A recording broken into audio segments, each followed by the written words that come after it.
Okay, this is the Unit 4 Lesson 5 video on the law of cosines. We're in Chapter 12 out of the textbook, Section 5. So the law of cosines is something that you can apply to oblique triangles, which are triangles that don't have any right angles. And it helps you find the measure of one of the sides of the triangle based on some information that you're given. So the formula is very kind of similar to the the Pythagorean theorem, because you see a squareds and b squareds and c squareds in the formula, but it is also different because it's based off of knowing one of the angles in the triangle and having to take the cosine of that angle that you know. So there's three different ways you can look at the formula based off the side that you're trying to find, whether you're trying to find side A or side B or side C. But basically the formula is a squared equals b squared plus c squared minus 2bc cosine a. So you see these two letters right here are always going to be the same two letters as right here, and the angle will always be the same as the left side of the formula. So make sure you copy down all three formats of this rule. Okay, our first example, we need to solve this triangle. You can look over here and notice that we are given side B, which is opposite angle B. We're given side A, which is opposite angle A. And we're told angle C is 73 degrees. So because we're told angle C, the first thing you want to find is side C. So we're going to use the version of the law of cosines that starts off with C, which is c squared equals a squared plus b squared minus 2ab cosine c. You're going to plug in the information that you know. Simplify that down, you get 108.1. You're going to square root that and you get 10.4. So side C is 10.4. And once you know all three sides and one of the angles, then you can use the law of sines to find the other angle measurements. So first, we're going to solve for angle A right here. We plug in again the information that we know. Work down, we're going to cross multiply. We're going to solve for sine A. Then we're going to use the inverse function to find the angle. We're going to take the inverse of 0.6437 and we get about 40 degrees. And then finally, once we know two of the angle measurements in the triangle, we can just subtract them from 180 and we get that the last angle B is 67 degrees.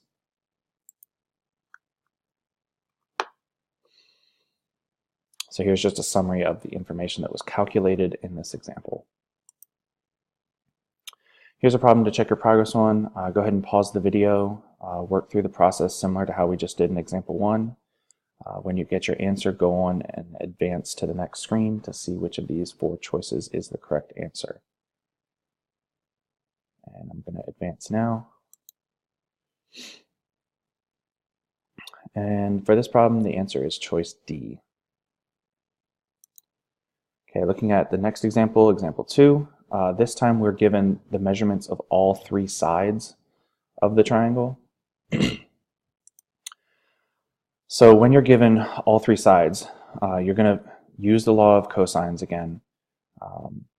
You can really pick any angle that you want to find.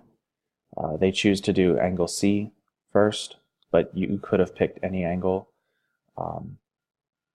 So they use c squared equals a squared plus b squared minus 2ab cosine c. And this time we're plugging in the 3 sides that we know. And the only thing we don't know is angle C. So we're going to try to get angle C by itself. When we do that, just through basic algebra, you get that the angle C is negative 0.0111.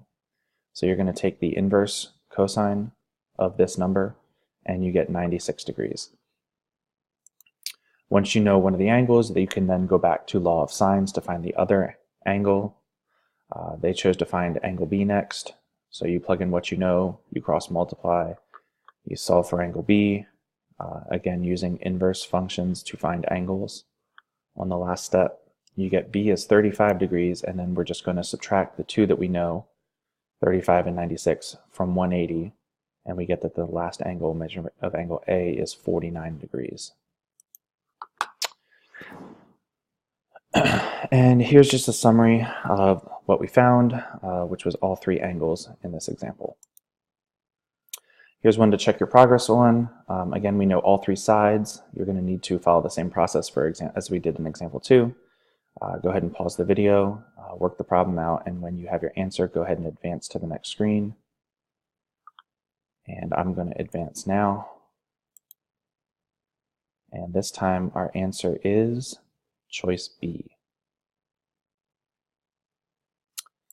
Okay, moving on, we have another concept here, which is basically summarizing which law, whether sines or cosines, you should start with based on what you're given in a problem. So the first option is if you're given 2 angles and any sides. So if you want to break this down into geometry concepts, this is when you're given angle side angle or angle angle side. If you're given 2 sides and an angle opposite one of them, just again, that is angle angle side, what they're saying here. If you're given 2 sides and an included angle, that's side angle side, then you use the law of cosines. If you're given 3 sides, again, side side side, you use the law of cosines. So up here, if you're given 2 angles, angle angle side angle, you start off with the law of sines. If you're given 2 sides or 3 sides, side angle side or side side side, then you use the law of cosines. Okay, let's look at a real-world problem for example 3. It says 2 pilots in a stationary airplane look 38 degrees to the left of their runway and see a bus 75 feet away. They look 28 degrees to the right of their runway and see a truck 110 feet away. How far apart are the bus and the truck? So the first thing that you want to do whenever you have a word problem, it's got a lot of complicated information in it, is you want to sketch a picture so that you can visualize what they're talking about and visualize what exactly you're supposed to find. So they're just breaking down some stuff that we know here. Then we're going to draw a diagram. So it said the pilots were here. They saw a bus that's 38 degrees to their left. So this is straightforward from the pilot's view. They're moving 38 degrees to the left of that, and they see the bus 75 feet away. Meanwhile, they also see a truck 28 degrees to their right. So instead of straightforward, 28 degrees to the right, and that truck is 110 feet away. And we want to find how far apart are the bus and the truck.